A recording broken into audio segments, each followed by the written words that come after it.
Good, you can introduce yourself now. Tell them what you're going to be talking about. Okay, we're moving from the Middle Ages to the 19th century, and I will talk about figs and raisins and how these two crops transformed the landscape in Western Anatolia and in Izmir. First of all, I want to say a few words on the history of figs and raisins, and I think I need the. What do you mean? Oh, sorry. Yeah. There you go. This one. That one. Is it the red one? If you just use the arrows forward and backwards. Oh, yeah. So fig and grape have been cultivated across the Mediterranean from the earliest historical times. We know that Adam and Eve sewed fig leaves together and made coverings for themselves. We know that the Egyptians and Phoenicians made wine from grapes about 3000 BC. The Chinese traded figs and raisins along the Silk Road, and the Greeks and Romans also made wine and spread it throughout the Mediterranean. To the Greeks, the wine was so important that they had a god of it, Dionysus, and like the Greeks, the Romans had a god of wine, Bacchus. The Greeks learned to cultivate the fig from Carians, calling it Ficus caricus, and introduced it into other regions. The ruminal fig tree, or the Ficus ruminalis, was a fig tree renowned for Romulus and his twin brother Remulus, the main characters of Rome's foundation myth, and venerated for centuries as the reputed oldest sacred tree in Rome. And figs and grapes played a significant role in Western Anatolia's economy and culture in the Ottoman Empire too. The Ottomans continued the Greek and Roman methods of fig and grape growing. We know from records that both fruits were a regular part of meals in the Ottoman palace. Dried fruits, figs and raisins from Western Anatolia penetrated European markets in the 18th century. Their production and trade was, however, on a limited scale due to lack of commercial and transport networks. Figs and raisins became a matter of real importance in the city's exports from the mid-19th century on. In the 19th century, the last decades especially of the 19th century witnessed fig trees and vines being commercially grown almost everywhere in the region, from the edge of the waters of the Mediterranean to the hilltops.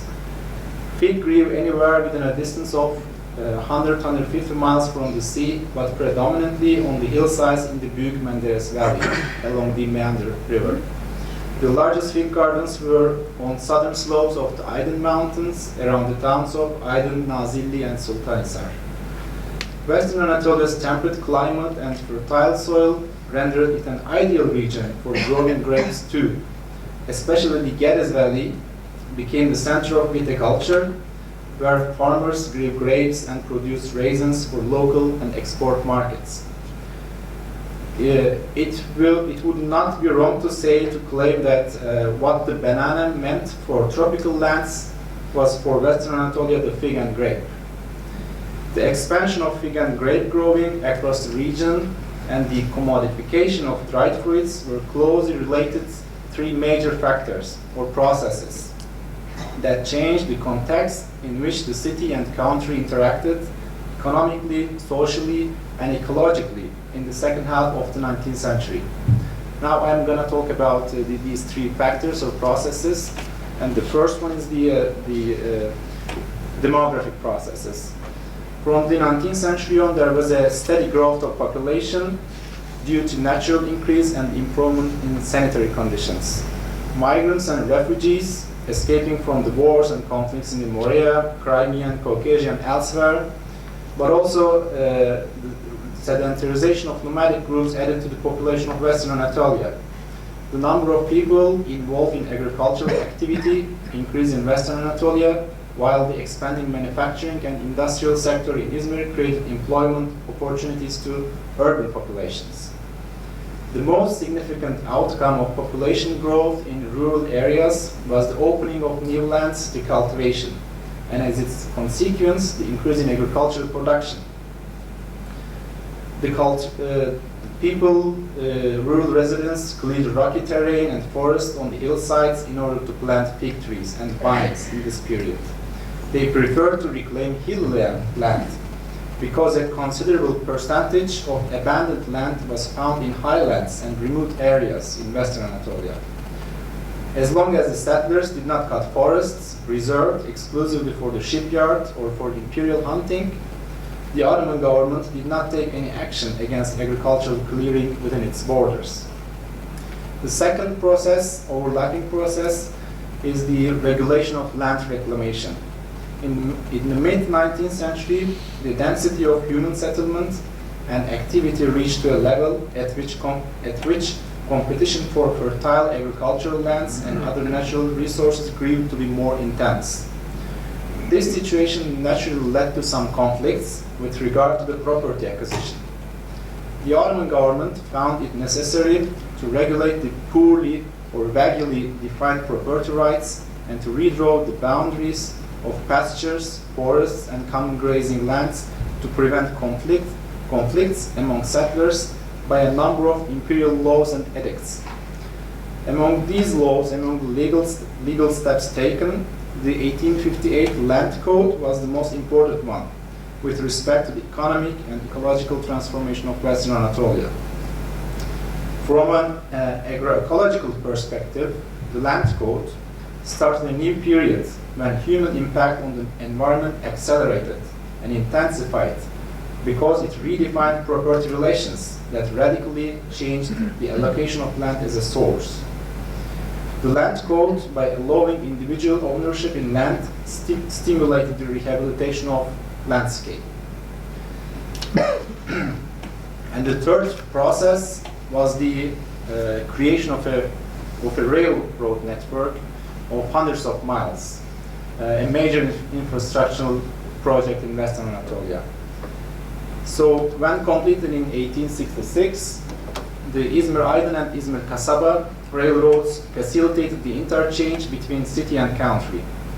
These two lines made it possible to move raw materials, agricultural products, foodstuffs, textiles, manufactured goods, and so on, over vast distances and at cheaper costs. Western Anatolian Railroad network continued to expand in the following years, stretching from Izmir to the interior. Railroads were a major catalyst for wine and fig growing in Western Anatolia in the last decades of the 19th century. The principal fig and vine growing districts were located along the railroad lines between Izmir and the interior. So you can see the black lines. In short, railroads in Western Anatolia served to tap the enormous potential of the region, bringing in figs and raisins. In the second half of the 19th century, the growth of urban population, urban and rural population, the formation of urban-rural commercial networks, the regulation of land reclamation and use, and the construction of railroads all together encouraged fig and wine cultivation on a more organized and commercial basis.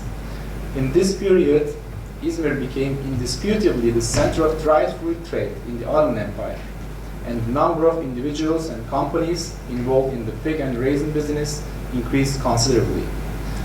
Commissioners, trade agents, dealers, and moneylenders made the city the base for their commercial operations in Western Anatolia.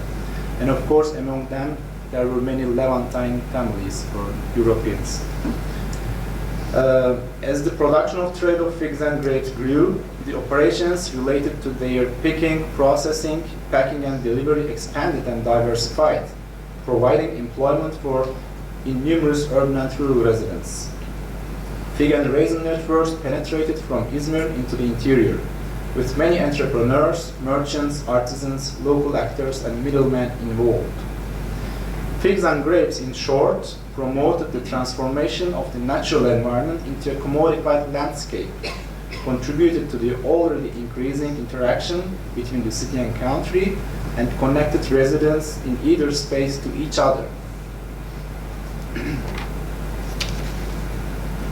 In Western Anatolia, we can claim, besides the 4 seasons marked by changes in weather and climate, there were the fig and grape seasons that were based on local ecological, economic, and social realities.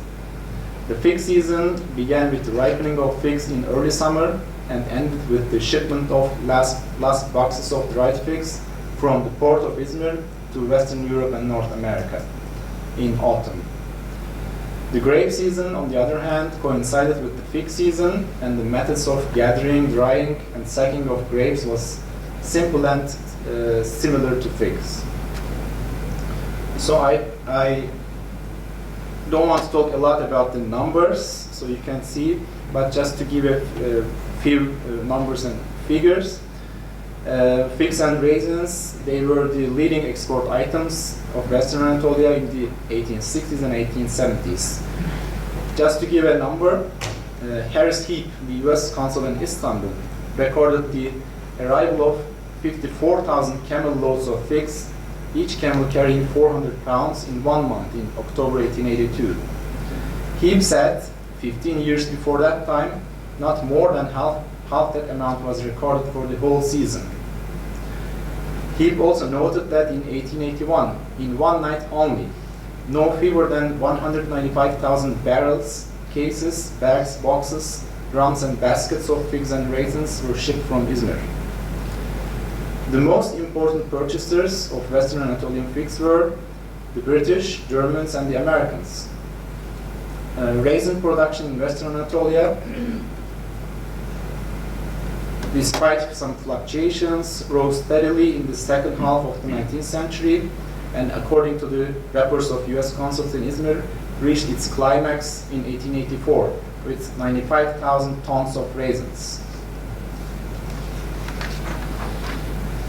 Now I want to talk about the packing of figs and raisins for the market a little bit. In the 19th century, Western Anatolia, the increased interaction among human and natural actors within the city and its surrounding country created an interdependent space in which urban and rural people shared the things they produced and consumed. In this period, figs and raisins meant a lot to urban and rural residents.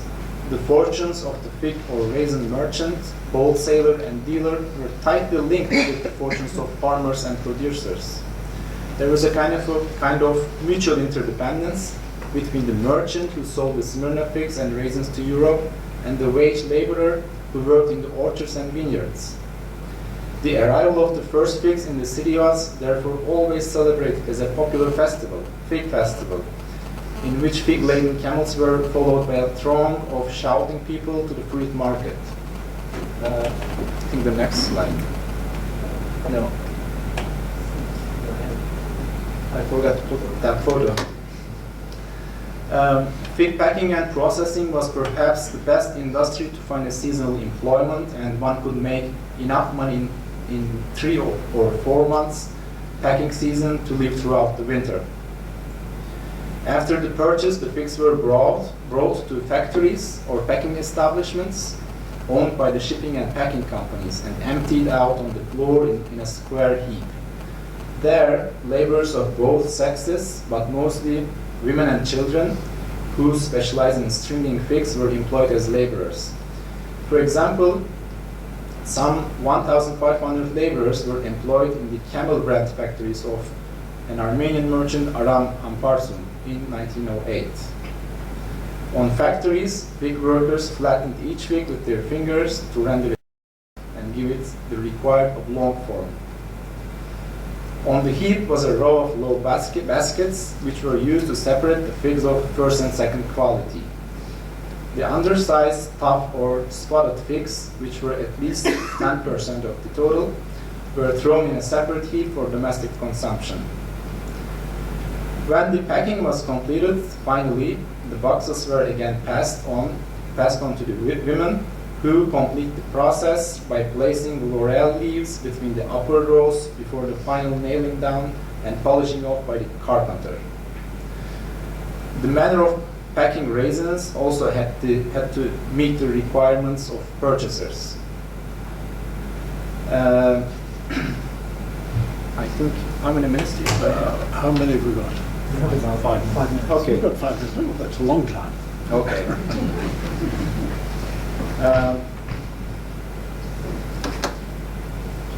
So it's also important to note that not all grapes were dried and marketed as raisins. Grapes were also eaten fresh or used to make shira, grape juice, or pekmez, grape molasses, wine and distilled liquors such as rakı. There were at least 20 distilleries, 30 wine and liquor makers, and 18 bottling facilities in Izmir in the 1890s, all belonging to non-Muslims. The promotional role of displaying products was important in a market in which Smyrna figs and raisins competed with other varieties produced across the Mediterranean. Aware of an important role a box of figs or raisins might play in grabbing the attention of the prospective buyers, merchants and marketers, introduce new packing ideas and concepts. For example, Aram Amparsun was the first to do away with labeling the boxes with marking ink and to introduce the stenciling, a much modern style of marking the lid with a red hot stamp. On the right side, you can see the stenciling department in a big establishment, big factory. Hamburg later improved on the style of boxes and ordered these skeleton cases to be manufactured to close on all sides without any gap whatever, making sure their contents to be well protected against dust and dirt during the voyage. The manufacture of boxes and packing cases for figs and raisins required expertise. Box making, kutuculuk in Turkish, emerged as a new line of business in the center of Izmir. 9 manufacturers are listed under the name cardboard, boxes and timber for dried fruits in the Commercial Almanac of 1893. Later, box makers soon became organized under the umbrella of the Fig and Raisin Box Makers Artisan and Workers Association, in Turkish Üzüm ve İncir Kutucu Esnaf ve Amele Cemiyeti. So let me conclude with a few words. In the second half of the 19th century, figs and raisins contributed to the remarkable growth of Izmir and transformed the social, economic, and environmental landscape of Western Anatolia. The expansion of fig and grape growing was definitely an integral part of the process of Western Anatolia's integration into the market economy, and is demonstrated by the railroads, stations, warehouses, and packing units found in Izmir and its hinterland. Figs and grapes attracted foreign capital investment and technology, promoted trade, and stimulated the movement of people across the region. The expansion of fig and grape cultivation created seasonal employment for thousands of men and women in the city and countryside. In short, fig and grape growing across Western Anatolia had a profound impact on the region's human and natural landscape. After cereals and cotton, figs and raisins transformed valleys, marshlands, and hilltops into the physical basis for Izmir's growth and development in the second half of the 19th century. Figs and raisins left not only an imprint that shaped the city and country, but a legacy that also contributed to the foundations for a national economic and social order in Izmir in the Republican period. Thank you very much.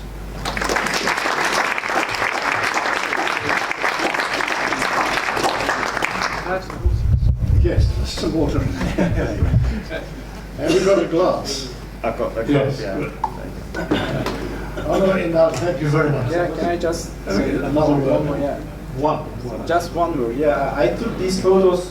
Sorry, when I was a student in the U.S. The last one, yeah. Yeah. When I saw Smyrna figs in a market in Arizona, and after that I had an idea to research and prepare something. They're produced in California now, though. Pardon? They're produced in California, but they're known as Smyrna figs. Yes, yes. Thank you very much.